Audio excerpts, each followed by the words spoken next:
டெல்லியில் டெங்கு காய்ச்சலால் சிறுவன் உயிரிழந்த விவகாரத்தில் விசாரணை நடத்தி அறிக்கை அளிக்க டெல்லி அரசுக்கு மத்திய சுகாதார அமைச்சகம் உத்தரவிட்டுள்ளது. டெங்கு காய்ச்சலை தடுப்பதற்கு நிரந்தர பாதுகாப்பு வசதிகள் இல்லை என்பது டெல்லி மக்களின் புகாராக உள்ளது. தெற்கு டெல்லி லாடுசராய் பகுதியில் வசித்து வந்தவர்கள் ஒடிசா மாநிலத்தைச் சேர்ந்த லக்ஷ்மி சந்திரா பாபிதா தம்பதியினர். தங்களது 7 வயது மகன் அவினாஷ் டெங்கு காய்ச்சலால் உயிரிழந்ததை அடுத்து அவர்களும் தற்கொலை செய்து கொண்டனர்.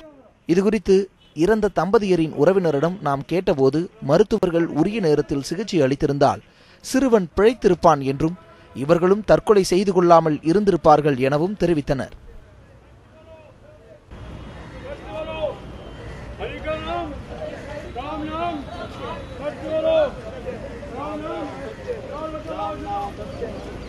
இரண்டு தனியார் மருத்துவமனைகள் சிகிச்சை அளிக்க மறுத்ததாலேயே சிறுவன் அவினாஷ் உயிரிழந்ததாக கூறப்படுகிறது.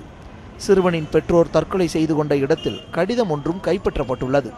இதனையடுத்து அவினாஷுக்கு சிகிச்சை அளிக்க மறுத்த மருத்துவமனைகளுக்கு விளக்கம் கேட்டு டெல்லி அரசு நோட்டீஸ் அனுப்பியுள்ளது. बहुत ही शर्म की बात है। अगर दिल्ली जैसे शहर के अंदर 2 हॉस्पिटल में बड़े हॉस्पिटल्स जो मुझे बताया गया है, शायद एक हॉस्पिटल मूलचंद है, दूसरा मैक्स हॉस्पिटल है, दोनों में वो लेकर गए हैं और बच्चे को एडमिट करने से उन्होंने दोनों अस्पताल ने मना किया है। जब तीसरे अस्पताल में पहुँचे हैं तो पता लगा तब तक बच्चा नहीं बचा था।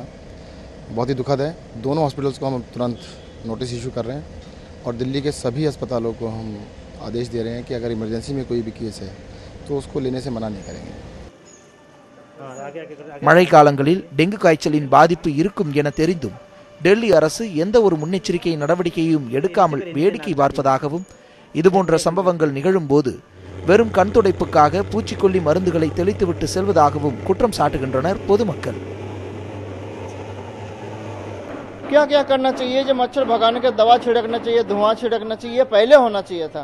ये गर्मी जैसे एंटर करता है ये इसी टाइम होना चाहिए था. ये इससे पहले कभी नहीं आते. कुछ इंसिडेंट हुआ जब भी आज आए हैं सब. சம்பவம் தொடர்பாக விசாரணை நடத்தி அறிக்கை அளிக்கும்படி டெல்லி அரசிற்கு மத்திய சுகாதார அமைச்சகம் உத்தரவிட்டுள்ளது. இதுகுறித்து கருத்து தெரிவித்துள்ள டெல்லி பாஜக தலைவர் சதீஷ் உபாத்யாய், ஆட்சியில் ஆம் ஆத்மி இல்லை என்றால் போராட்டங்களில் ஈடுபட்டு சாலை மறியல் செய்திருப்பார்கள். ஆட்சி பொறுப்பை வகிப்பதால் டெங்கு காய்ச்சலை தடுக்க பாதுகாப்பு நடவடிக்கைகள் எதுவும் எடுக்காமல் ஆம் ஆத்மி வேடிக்கை பார்ப்பது வேதனை அளிப்பதாக விமர்சித்துள்ளார். நியூஸ் 7 தமிழ் செய்திகளுக்காக தில்லியிலிருந்து ஒளிப்பதிவாளர் ரமகாந்துடன் ஸ்டீஃபன் வி.